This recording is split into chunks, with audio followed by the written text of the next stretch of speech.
के लिए सेविंग कर रहे हैं या फिर अपने गोल्स के लिए इन्वेस्टमेंट। आपकी इन्वेस्टमेंट व सेविंग तभी अच्छा परफॉर्म कर सकती है जब आपकी country as a whole economically अच्छा परफॉर्म करे।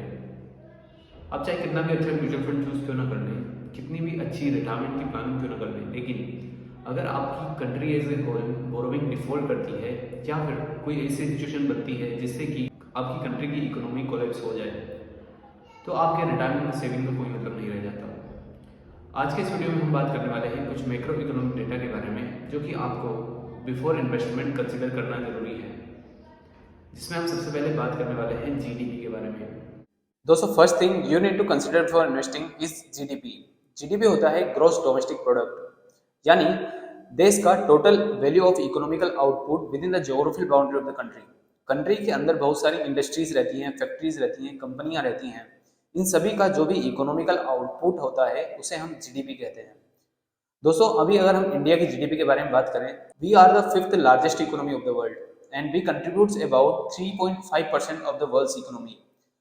हमारी इंडिया की 3.5 ट्रिलियन की इकोनॉमी है।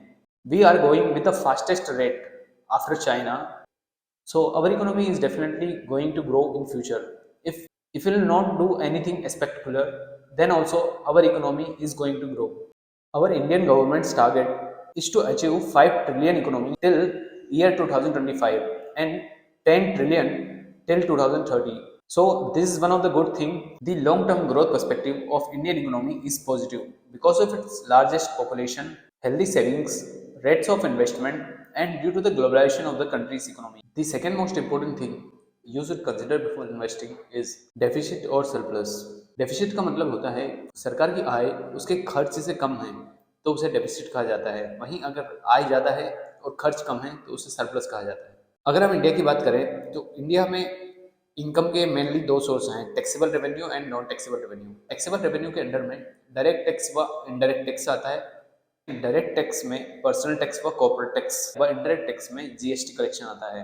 अगर हम करेंटली इंडिया के टैक्सेबल रेवेन्यू की बात करें तो यहाँ लगभग 27 लाख करोड़ रुपए है। वहीं अगर हम नॉन टैक्सेबल रेवेन्यू की बात करें तो वह 3 लाख करोड़ रुपए के आसपास है। नॉन टैक्सेबल रेवेन्यू के अंडर में गवर्नमेंट ओन कंपनीज जैसे एनटीपीसी, नाल्को व एलआईसी जैसी कंपनियों के द्वारा दिए गए डिविडेंड से व इनके डिसइन्वेस्टमेंट से जो भी इनकम होती है उसे हम नॉन टैक्सेबल रेवेन्यू में कंसिडर करते हैं। इंडिया के टोटल रेवेन्यू की बात करें तो वह कुछ इस प्रकार है। इंडिया का टोटल रेवेन्यू 50.7 लाख रुपीस है। वहीं अगर एक्सपेंडिचर की बात करें तो इंडिया का मेनली दो तरह का एक्सपेंडिचर होता है। एक होता है रेवेन्यू एक्सपेंडिचर, एक होता है कैपिटल एक्सपेंडिचर। दोस्तों, रेवेन्यू एक्सपेंडिचर का मतलब होता है कि गवर्नमेंट जो भी गवर्नमेंट एम्प्लॉइज को सैलरी प्रोवाइड करती है, वह उनकी पेंशन्स प्रोवाइड करती है, डिफरेंट टाइप्स ऑफ सब्सिडीज जो तो गवर्नमेंट द्वारा दी जाती है, वह भी रेवेन्यू एक्सपेंडिचर का पार्ट है। वहीं अगर हम कैपिटल एक्सपेंडिचर की बात करें तो कैपिटल एक्सपेंडिचर्स में देश में इंफ्रास्ट्रक्चर डेवलपमेंट में जो भी पैसे खर्च किए जाते हैं, like construction of roads, bridge, buildings and hospitals, जो भी खर्च होता है वह कैपिटल एक्सपेंडिचर में आता है। दोस्तों, एज ए इन्वेस्टर आपको गवर्नमेंट के इन एक्सपेंस को ट्रैक करना जरूरी है। अगर कोई भी गवर्नमेंट कैपिटल एक्सपेंडिचर पर ज़्यादा खर्च करती है, मतलब देश का अगर इंफ्रास्ट्रक्चर का डेवलपमेंट अच्छा होगा तो वहाँ पर एम्प्लॉयमेंट बढ़ेगा, देश की इकोनॉमी बूस्ट करेगी, जिससे आपकी सेविंग व इन्वेस्टमेंट भी अच्छा परफॉर्म करेगी। अगर हम इंडिया की टोटल एक्सपेंडिचर की बात करें तो वह लगभग 77 लाख करोड़ रुपीस है, revenue and capital expenditure both. यहाँ पर हम देखते हैं कि इंडिया की इनकम 50.7 लाख रुपीस है, वहीं एक्सपेंडिचर 77 लाख करोड़ रुपीस है। इसका मतलब है कि लगभग 17 लाख रुपीस हमारा डेफिसिट है। इसके अलावा भी इंडिया की ग्रोथ पर्सपेक्टिव पॉजिटिव है because of the largest population of the country. Last but not least, another thing which you should consider for investing is inflation. दोस्तों, इन्फ्लेशन एक बहुत ही इंपॉर्टेंट पैरामीटर है। किसी भी इकोनॉमी में इन्फ्लेशन के बढ़ने से वहाँ की करेंसी की वैल्यू कम हो जाती है, वो परचेसिंग पावर भी कम हो जाती है। इसके कारण बिजनेस की ग्रोथ स्लो हो जाती है, अनएम्प्लॉयमेंट बढ़ जाता है। अगर इन्फ्लेशन बढ़ता है तो वहीं पर इन्वेस्टमेंट कम होने लगता है, सेविंग्स कम होने लगती है, जिसके कारण कंट्री की इकोनॉमी अच्छे से ग्रो नहीं कर सकती। Currently, the inflation of India is 6.5%, and the ideal inflation rate should be 4% plus minus 2%. That is, it could be a 6% in the upper end and 2% in the lower end. लेकिन government के कई सारे plans व RBI के rate cuts, इन सब चीज़ों को देखते हुए आगे आने वाले टाइम में we will definitely going to control this inflation. So From every point of view, the growth of India is robust. You can start your investing journey today. दोस्तों, किसी भी इकोनॉमी में गवर्नमेंट की पॉलिसीज का बहुत ही important role रहता है।